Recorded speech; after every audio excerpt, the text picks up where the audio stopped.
In this video, you will learn about uniform circular motion.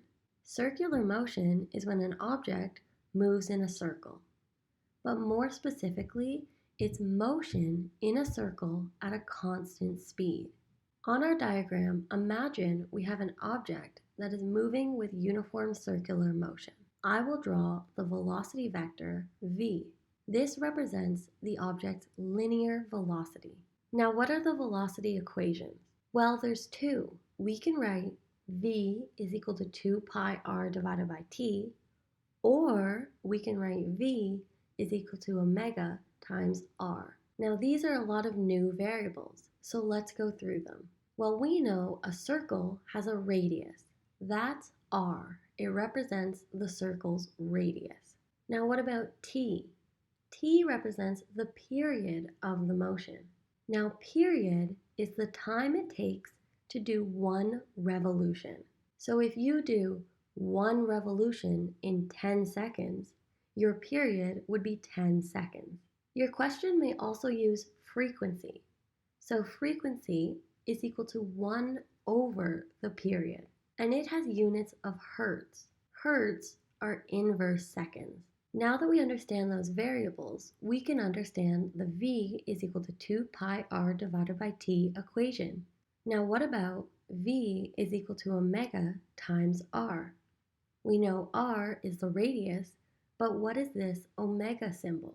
Now omega is just the angular velocity, and I can draw it here on our diagram. The angular velocity represents the object's change in its angle over time, and it has units of radians per second. Now there are two equations that you can use to find the angular velocity. We have omega is equal to 2 pi divided by t, or you can use the omega is equal to the change in the angle divided by the change in time. And finally, we have the acceleration of the motion. And the acceleration vector is perpendicular to the velocity vector. So notice how I've drawn it on our diagram. Now this acceleration is called centripetal acceleration. It is always pointed towards the center of the circle. And now you might be wondering, why is there acceleration if this is uniform circular motion? So we know the object is moving with a constant speed.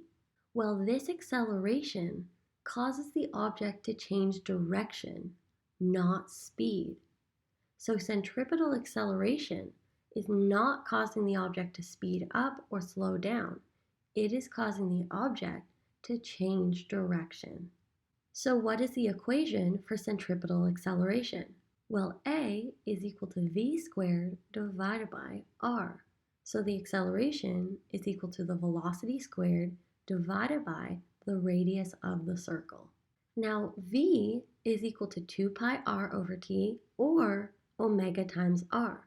So what will our acceleration look like if we sub v is equal to 2 pi r over t into our a is equal to v squared over r equation? We get a is equal to 4 pi squared r divided by t squared. Now what if we sub the v is equal to omega r equation? Well, then we get a is equal to omega squared times r. And with that, we've covered the main equations that you need to answer uniform circular motion questions. Let's do this quick example to practice what we've just learned. Here we have a Ferris wheel with a radius of 25 meters, and we are told that it spins around 4 times in 2 minutes. And we want to figure out what is the centripetal acceleration that a rider on this Ferris wheel would experience. And we know centripetal acceleration is equal to v squared divided by r. But we also learned we can write acceleration as omega squared times r, or the acceleration is equal to 4 pi squared r divided by t squared. And now all of these equations are equivalent. You just want to decide which equation to use based on what variables you were given. I'm going to use the a is equal to 4 pi squared r divided by t squared equation, because we were given information to find the period. So the radius was 25 meters. Now what about the period? Well, we know period is time per revolution, and we were told the time is 2 minutes, and the number of revolutions was 4. So we just need to do 2 minutes divided by 4 revolutions, and that gives us a period of 0.5 minutes. Now I want to convert this minutes to seconds.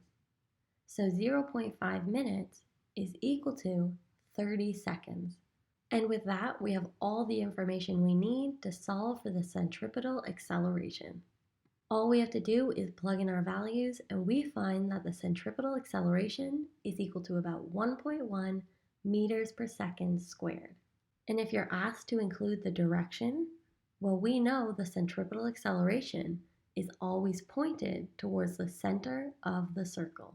And that's the end of our brief introduction to uniform circular motion.